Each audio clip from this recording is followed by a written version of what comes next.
At least 7 people arrested for helping the New Orleans jailbreak, the whole escape. And here's the sheriff. I wonder why she didn't see it coming. Y'all like the video right here? And check this out. So let's start in New Orleans. What's striking to me is the help that these guys apparently had breaking out of jail and the assistance they apparently have received since they've been on the run. What's your assessment of that case? Well, prisoner escapes always have help, either inside or outside, or potentially both. In this case, it looks like they had both. So no surprise there. The delayed processing of the crime scene, the escape scene, is really unfortunate because according to all of the reporting, that panel could only have been removed from the outside corridor, which means that somebody who was involved or more than one person removed it and potentially left fingerprints, DNA, et cetera. So that just compounds what looks to be a bad issue. But just to unpack it a little further, let's remember, these were heavy predicate felons. Some of them awaiting trial. They were moved from maximum security to minimum security. And in this minimum security area, there was only 60% staffing.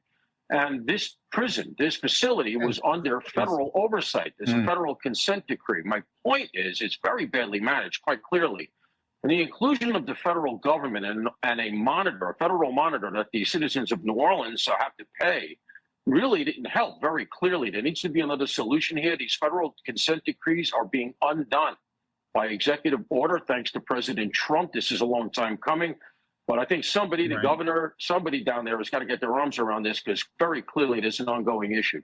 Do you think the sheriff or someone hired needs to fire a lot of staff at that facility because it appears pretty serious corruption? Absolutely. I mean, you really need a house cleaning here. And, think about it from the perspective of the police. They make the arrests. They have to do battle with woke DAs. They have to do battle with a system that's decided that they're the bad guys. And then they get them in jail. You manage to get a conviction. And then you find out that they're placed in maximum security and all but invited to escape. So, it can't be very good for New Orleans PD morale.